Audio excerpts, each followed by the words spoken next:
Anda kembali bersama kami di Obrolan Malam. Hari ini Komisi 3 DPR RI menggelar rapat dengar pendapat dengan Pusat Pelaporan dan Analisis Transaksi Keuangan atau PPATK untuk mengkonfirmasi, mengklarifikasi apakah benar uang ini nilainya besar sekali. 349 triliun ini adalah tindak pidana pencucian uang atau dugaan tindak pidana pencucian uang di Kementerian Keuangan, karena sebelumnya Menko Polhukam Mahfud MD mengatakan ia mendapatkan informasi memang dan datanya itu dari PPATK, ada uang sekitar 300 triliun yang ada di lingkungan Kementerian Keuangan dan diduga itu adalah tindak pidana korupsi belakangan dianulir menjadi tindak pidana pencucian uang.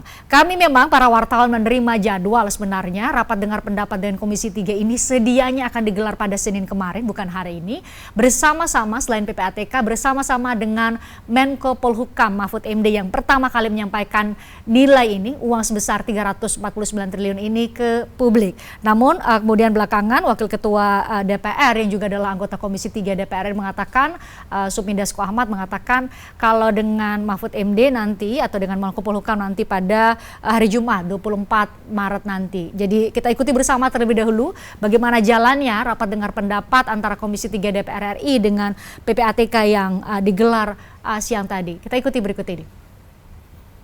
Bersangkutan sebagai sekretaris komite yang kita undang, tapi tanggal 6 April sebagai ketua PPATK. Jadi terpisah. Pak Ivan agak sedikit lelah nanti karena kita akan panggil terus. Silakan Pak Heru. Terima kasih pimpinan. Assalamualaikum warahmatullahi wabarakatuh. Yang saya hormati pimpinan dan seluruh anggota Komisi 3, yang saya hormati Pak Kepala PPATK beserta seluruh jajaran.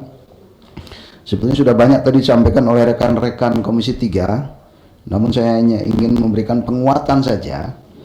Sebetulnya persoalan ini adalah berawal dari statement dari Bapak Mahfud MD yang kemudian menyebut soal temuan 349 triliun yang ada di Kementerian Keuangan, dan itu adalah datanya dari PPATK.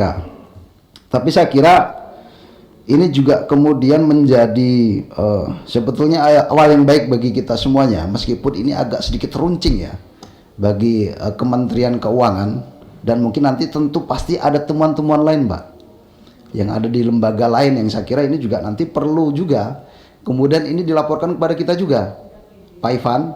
Jadi saya kira bukan hanya sekedar yang 349 triliun saja, karena 349 triliun ini kan ada yang hanya yang ada di Kementerian Keuangan saja, tapi juga ada transaksi-transaksi mencurigakan yang lainnya yang kemudian juga kita perlu tahu jika memang itu ada indikasi tindak pidana pencucian uang. Begitu. Saya ingat betul Pak Ivan ini ketika rapat dengan Komisi 3 selalu menyampaikan soal laporan transaksi mencurigakan kepada kita. Tetapi kemudian tidak pernah disampaikan secara detail, Pak. Transaksi mencurigakannya itu di sektor apa saja. Nah, sama halnya dengan yang kemudian terjadi sekarang ini di opini publik kita. 349 triliun ini kan tidak bisa mungkin dijelaskan secara detail di media. Itulah yang kemudian menimbulkan kecurigaan publik, sekaligus ini membangun opini publik yang tidak sehat. Bahkan sekarang di sosial media kita, Pak, itu ada gerakan yang namanya tidak usah bayar pajak lagi, karena pajak kita dimakan oleh orang-orang pajak. Bahkan kemudian sampai ada muncul meme orang yang taat bayar pajak kehidupannya dengan orang yang menjadi pegawai pajak. Ini kan miris bagi kita. Sementara negara kita ini masih juga tergantung dengan sektor perpajakan kita. Nah, saya kira ini perlu kemudian tadi dikelirkan juga oleh Pak Ivan, lalu kemudian dikonfrontir dengan Kementerian Politik Hukum dan Keamanan Pak Mahfud MD dalam forum ini. Saya kira nanti bisa diperjelas kemudian motifnya apa kemudian mengumumkan itu kepada publik. Sementara dalam sisi undang-undang lalu kemudian sisi aturan kita memang tidak bisa membenarkan itu.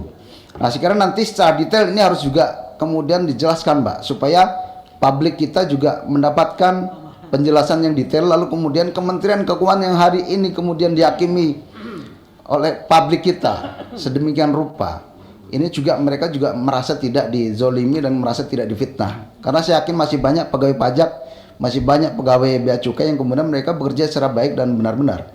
Saya kira itu pimpinan. Terima kasih. Assalamualaikum warahmatullahi wabarakatuh. Terima kasih pimpinan dan Bapak Ibu anggota Komisi 3 yang saya hormati. Kepala PPATK dengan seluruh jajaran yang saya banggakan dan betul-betul saya banggakan. Saya memulai karena ini tidak dijawab, nanti dijawab pada tanggal 29, maka saya bertanya saja, runut pertanyaannya. Pertama, Pak Ivan, berdasarkan ayat 2 pasal 47 di Undang-Undang TPPU ini, dalam rangka melaksanakan fungsi pengawasan, DPR RI sewaktu-waktu berhak meminta laporan PPATK. Laporan PPATK yang saya maksudkan ini adalah laporan yang dianggap gaduh, yaitu pada tahun 2009 sampai 2023. Kenapa kita harus mengetahui itu? Karena ini yang menjadi ribut sehingga masyarakat bertanya-tanya lalu melahirkan sebuah antipati terhadap perpajakan di Republik Indonesia. Seperti yang disampaikan Pak Heru, sudah ada teriakan malas bayar pajak, ya kan? Satu, itu yang pertama Pak Ivan.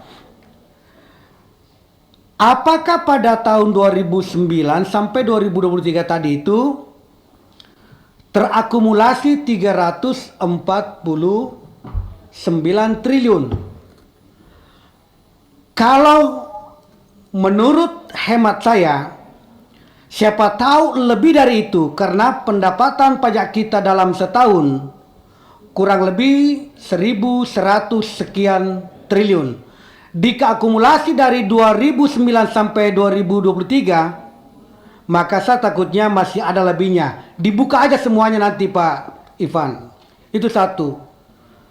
Yang kedua adalah, pernah juga saya baca IMF pernah mengeluarkan sebuah kalimat, tapi ini bukan Pak Ivan yang mengeluarkan. Dalam kalimatnya menyatakan bahwa seakan-akan terjadi kebocoran perpajakan yang ada di Republik ini. Apakah ini sudah disentuh oleh PPATK? Sebesar kurang lebih 40% dari kira-kira pendapatan 2022 pajak kita 1.700 triliun. Apakah ini sudah tersentuh di situ? Kalau tersentuh di situ oleh PPATK, maka saya bisa membayangkan kalau hanya 349 triliun yang dicurigai, maka itu masih kecil menurut hitungan hemat saya. Olehnya itu perlu dilanjutkan penelitiannya oleh kawan-kawan di PPATK. Kemudian selanjutnya, bahwa di pasal 41 undang-undang ini, undang-undang pencucian uang kita, saya masuk di pasal 41 ayat B-nya, bahwa dalam rangka melaksanakan fungsi pencegahan dan pemberantasan tindak pidana pencucian uang sebagaimana dimaksud dalam pasal 40 huruf A, PPATK berwenang. Di bagian B menyatakan bahwa menetapkan pedoman identifikasi transaksi keuangan yang mencurigakan.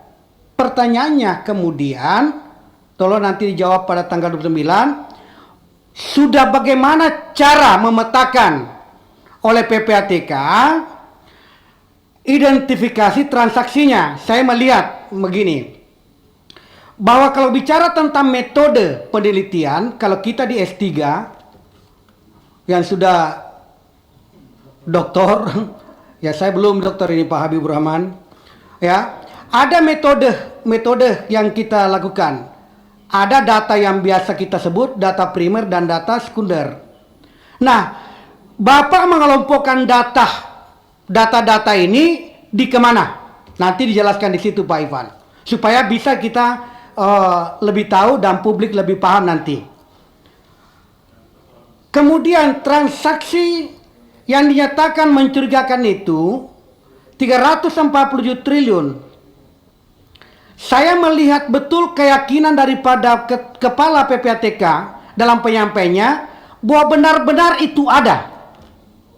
Nah, kalau begitu, pertanyaan saya adalah transaksinya seperti apa wujudnya itu, sehingga dikatakan ini kategorinya terjadi pencucian uang. Modusnya yang kedua, modusnya seperti apa, Pak Ivan?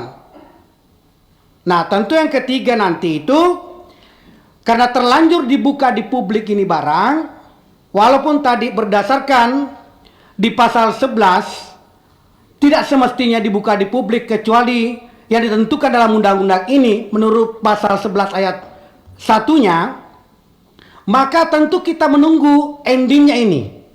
Ini harus berakhir. Kenapa harus berakhir? Karena telah terlanjur gaduh. Ini harus diakhiri. Tetapi mengakhiri itu sesuai dengan falsafah-falsafah yang jelas, aturan-aturan yang jelas, sesuai dengan mekanisme dan perundang-undangan yang ada. Tidak bisa lagi kita hanya menyampaikan menurut pendapat kami seperti ini, bahwa ini bukan pencucian uang dalam bentuk korupsi, bukan dari bentuk terorisme. Kalau begitu seperti apa? Dan itu dijelaskan secara rinci nanti supaya ini menjadi gambaran. Saya mau baca pasal 11 ayat 3-nya karena ini tertarik bagi saya. Bahwa ketentuan sebagaimana yang dimaksud pada ayat 1, ya, ayat 1 tadi itu menyangkut masalah pejabat atau pegawai PPATK, penyidik, penuntut umum, hakim, dan setiap orang yang memperoleh dokumen tadi itu atau keterangan dalam rangka pelaksanaan tugasnya menurut undang-undang ini wajib merahasiakan. Nah, di dalam ayat 3-nya, ini penting yang saya sampaikan adalah ketentuan sebagaimana dimaksud pada ayat 1 tidak berlaku bagi pejabat atau bagi pegawai PPATK, kemudian penyidik, kemudian penuntut umum, dan hakim jika dilakukan dalam rangka memenuhi kewajiban sesuai dengan ketentuan perundang-undangan. Tolong jelaskan karena saya melihat ini undang-undang, ya, belum saya lihat secara rinci dari pasal ke pasal sampai penjelasannya. Ada di situ yang disampaikan bahwa sesuai dengan ketentuan perundangan, adakah pembenaran yang bisa dilakukan oleh saudara kepala PPATK bersama dengan Pak Mahfud MD untuk membuka ini ke publik? Karena saya tidak menemukan di sini bahwa ada kewenangan yang bisa dilakukan oleh ketua apa tadi itu?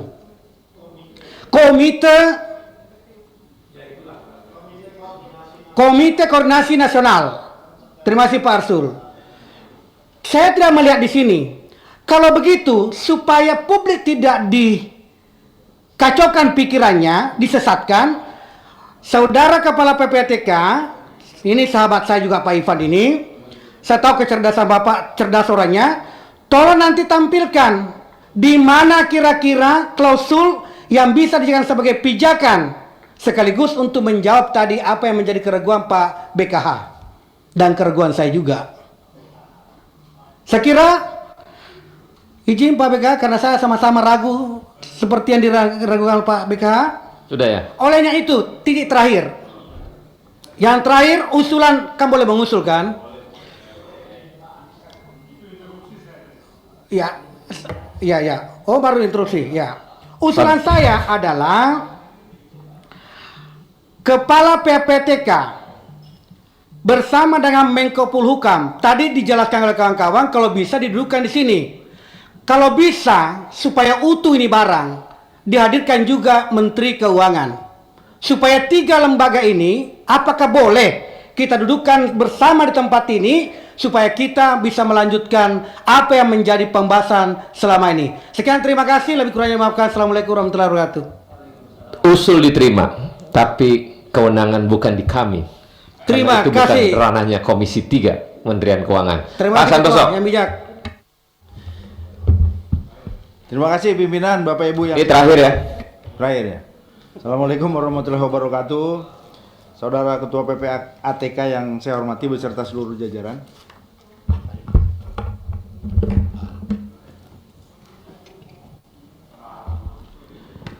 Ini biasanya yang terakhir ini disimak ini.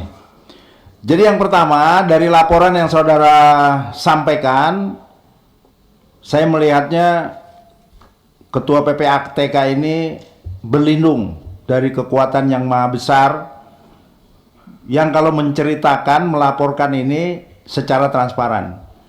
Jadi laporan ini menurut saya tidak ada artinya gitu. Dan tampaknya PPATK kena tekanan yang sungguh luar biasa, yang kita tidak tahu siapa yang menekannya gitu. Yang kedua, bahwa dari apa yang saudara laporkan, karena berdasarkan pasal di 47 itu, bahwa PPATK berkewajiban melaporkan kepada Presiden juga termasuk DPR, maka saya memiliki juga hak konstitusional untuk kiranya dapat menerima data dari PPATK dari poin 7 yang saudara sampaikan, tindak lanjut terhadap LHA. Ya, baru saja kita dengarkan bersama cuplikan dari rapat dengar pendapat Komisi 3 dengan PPATK, Pusat Pelaporan Analisis Transaksi Keuangan terkait dengan 349 triliun rupiah yang diduga sebagai tindak pidana pencucian uang di Kementerian Keuangan. Poin yang paling mengemuka di rapat dengar pendapat Komisi 3 bersama dengan PPATK tadi, satu harapannya sebenarnya adalah hadir juga stakeholder lain atau pihak lain yang sempat menyampaikan kepada publik, dalam hal ini adalah Menteri Koordinator Bidang Polhukam ya. Dan tadi juga disampaikan bahwa yang menjadi pertanyaan adalah kenapa PPATK dan Menko Polhukam justru menyampaikan pada publik, bukan kepada pihak-pihak lain seperti aparat penegak hukum. Kita ikuti bagaimana dugaan tindak pidana pencucian uang yang nilainya besar sekali, 349 triliun di Kementerian Keuangan ini bergulir. Saya ucapkan terima kasih buat Anda yang sudah nonton kami obrolan malam edisi kali ini. Saya Fristiani Grich. Kita jumpa lagi besok.